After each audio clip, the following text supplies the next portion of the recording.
Today, we'll be talking about my best tips for building a consistent reading routine in 5 parts. Truly successful people differ in a lot of ways. However, in my experience, the one trait that almost every one of them shares is the insatiable hunger to read. And not just to read, but to have a reading routine. The most critical step to building routine is to fight procrastination. The single-handed best way that I've found to do this is to recruit an accountability partner. During my first semester at Cornell, I was pretty busy with my club activities and schoolwork and didn't have the time or the motivation to sit down and read. One day, I went up to one of my good friends and asked him if he would be willing to message me every night to check that I had read for at least 30 minutes. If I hadn't, I had to pay him $100. And you know what? I still have that $100. If you're gonna do this yourself, make sure you recruit a friend that genuinely has your best interests in mind. You want somebody that doesn't care about the money as much as helping you build a consistent routine. You don't want somebody that's gonna purposely sabotage you so they can get their hands on that money. Another thing that I've found to hold me accountable in the beginning months of building a routine is keeping a reading calendar. This is a physical or digital calendar, your choice, that you use to track the amount of time that you read every single day. This makes every day a competition to see if you can read more than your last. Then, every night before you go to bed, you record the number of minutes you spent reading using whatever tracker you choose. Another thing that helps me with procrastination is realizing that motivation is a myth. Most people think to build any habit, you need the motivation to spur action, to spur reward. In reality, building a reading routine often starts with action, then reward, and then motivation. If you can tell yourself you'll read for just 5 minutes, that is usually enough time to get in the zone. It takes a bit of time to actually get in the flow with anything that requires focus. But when you do, jump in jazingas, it's gonna work out well. One of my favorite quotes from David Allen's Getting Things Done is that people don't lack the motivation to do things, but the clarity on what doing even looks like. Before sitting down to read, have a clear idea of where, when, and what you will read. This doesn't mean you need to know the specific book you'll read, but have a general idea of what pool you'll be choosing from. Scheduling a reading block on my calendar the day or even week before helps me with this greatly. If it's not in my calendar, it doesn't exist. It's so easy to stop reading because something else takes the spot. Every single night at 7:30, I have a 90-minute block of reading that I get done on most nights. I guard this block with my life. I won't let anything take it away from me unless it's really, really important. These tips should help you reduce the procrastination of starting a reading routine. But of course, starting to read and continuing to read are very different things. To make it easier to read for longer, it all comes down to reducing distractions. My first and best tip is to put all devices on Do Not Disturb. Now, I know what you're saying. Oh, the biggest meteor the world has ever seen is gonna crash into my parents' house while I'm reading, and they're gonna desperately call me for help while I sit there reading Twilight. No, why the heck would that happen? The chances that someone will urgently call you during your reading routine are next to none. If they truly need to call you, they can simply call twice and it will go through anyways. Nobody is going to die. Another thing that I find helpful is reading without my phone in the room. Just take your phone and absolutely yeet on. In all seriousness, your phone is the most likely distraction to stop you from reading. Even in Do Not Disturb mode, it's really, really hard to focus if you have it right next to you. The one exception to this rule is if you use your phone to read like me. That being said, it takes a ton of discipline to actually read in this way, so I don't recommend it to people starting out a reading routine. Next comes the spot that you pick to read. Of course, it goes without saying that if you decide to read in the living room or your house or dining hall of a college, you're likely to face a lot of distractions. It's a primarily personal choice where you pick to read, but try and choose a place where you know you won't have that many distractions. I remember the first few months of starting my reading routine back in high school. My parents weren't that used to it yet, and every night I would sit in the living room with the lights completely off so that I could set myself up for sleep later on. They would come in around 8:30 or so and turn on the lights. In horror, I would try and shield myself like a little gremlin as they just stood there in confusion. Okay, So we've talked about how to stop procrastination, as well as how to reduce distractions. The next most important thing is to make reading fun.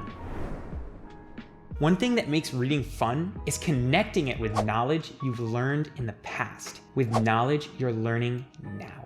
This is why I recommend that you start a reading routine with a book that you have some background knowledge in. In my experience, it's not fun to have absolutely no idea what a book is saying when you begin reading it. Save the great books that are above you, like Nicomachean Ethics, for when you get in the habit of reading in the first place. Another thing I find helpful is reading in a cozy environment, snack in hand. Some of my favorite reading experiences are at night, next to the fireplace with a hot cup of tea in hand and mom reading on the couch next to me. I got a bowl of nuts next to me. Nope, not peanut butter, just nuts, for goodness sake. Man can't always have peanut butter. If you're gonna bring a snack with you, I strongly urge you to be mindful of what you eat. If you eat something that's just carbohydrates like Skittles or Goldfish, you're gonna enter the worst food coma of your life. Unsurprisingly, active reading is reading that will make you smarter. It takes intense focus and drive. Just like with exercise, you need to read right if you want to get the most out of it. Reading with a group of people or in a club also makes the experience way more fun. Set up some weekly session and get together for just 1 or even just 2 hours. There are even online clubs like Goodreads or Discord servers devoted to fellow passionate readers that you can discuss your favorite books with, like the Book Hugger's Haven or A World of Words. Finally, if you don't have a group or accountability buddy that you can use, take a picture of yourself with a book every time you sit down to read. Then, as the weeks and months go on, you can start to assemble this reading collage of yourself that you can look back upon and use as almost sort of a reading tracker. Of course, building a reading routine also comes with setting yourself up to succeed beforehand. One great way to do this is through habit stacking. Habit stacking involves combining a habit that you already do frequently with one you're trying to build. This gives your reading routine a flow, as a habit you're already doing becomes the cue to start your reading routine. For me, I had a habit of brewing a nice cup of chamomile tea every single night. I had this habit even before starting my reading routine a couple of years ago. When I first started my reading habit, I used the brewing of chamomile tea as a cue to start reading next to the fireplace afterward. Another thing that helps me is to create some space in my mind for reading before I sit down. Days can be chaotic, and going straight from the chaos to reading can be hard for the brain. I always like to do something quite relaxing before reading. Something like cleaning the dishes or folding some laundry. Anything to get you out of the working mode that you were probably in just moments before. This space makes it so much easier to get into the reading vibe than jumping straight into it from a meeting or other assignment. One last thing that sets me up for success is beginning my reading routine in a novel environment. The environments that we do habits in play a massive role in how they turn out. If you try and start your reading routine in the television room, what do you think's gonna happen? When I first started, I chose the living room with my fireplace as my main reading room because I didn't have any other obvious habits associated with that space. This made it the perfect place to begin a new habit, as I wouldn't feel the constant cling to do another habit associated with that environment. Novelty also allows us to read for longer. I find that switching environments resets my brain to do more reading. It could be as simple as going from your living room to sitting outside in the porch in the summer. Okay, so we've gone over the first 4 parts of building an effective reading routine. Once you've created a solid foundation of consistent reading, it's time to learn to increase your focus during your reading sessions. Increasing focus should be the last thing you worry about when building a consistent routine. There is no point in getting better focus if you don't read in the first place. Reading is just like any other hobby. It's a skill. You'll get better and better at it the more you do it. So don't be surprised if you can't read for more than 15 or 30 minutes if you've never built that habit before. When I first started, I came from the world of video games and social media. I could barely read for more than 20 minutes. Now I can read for a solid 90 minutes straight if given the chance. To get to this point, the trick is to go slowly. Start with the bare minimum of 15 or 30 minutes if you have a low attention span. Then increase your time in increments every week or two as long as you're comfortable. The easiest way to do this is to read in focus blocks. While I do reading outside of my regular nighttime habit, it's much easier to train your focus if you do so consistently. Reading in the same room every day also trains your mind to get in what scientists call the literature state much more readily. Your brain learns to associate that room and time with reading. One cool way I've used this trick is to read multiple different genres of books at once. I choose a different part of my house for different genres. I only read scientific/philosophical nonfiction books in my living room or fireplace. However, I read fiction, fantasy, or sci-fi books in my bedroom upstairs. My brain associates these rooms with those genres, and I can quickly get into the zone when I sit down.